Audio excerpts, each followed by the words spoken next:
Everybody, welcome to the channel. Today I'm going to show you how to fix the problem of ChatGPT where the email is not supported. For that, you have to follow my instructions very carefully. First of all, you need to go to the chat.openai.com where you want to log in or sign up with ChatGPT.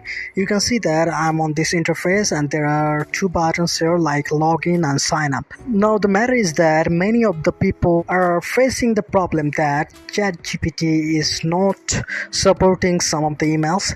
Yes, it's really a big issue, so let me show you how to solve it. You just click on the sign up. Okay, then this interface will be appeared. Now you can see that there is a space for writing your email address, but you need to ignore that because your email is not supported by ChatGPT.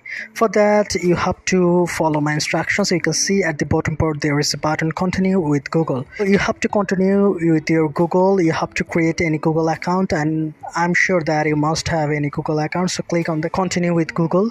Now this interface will be available. It will show all of your Google account. Now you need to just choose any of the Google account. So I'm going to click the first account. Here it is. You can see that how easily it has been signed up or logged in. So you can follow the same. But if you still face any problem, you can comment down below. I will try to solve it. That's all for today's video. If this tutorial helped you, like this video and don't forget to subscribe to my channel. See you in the next one.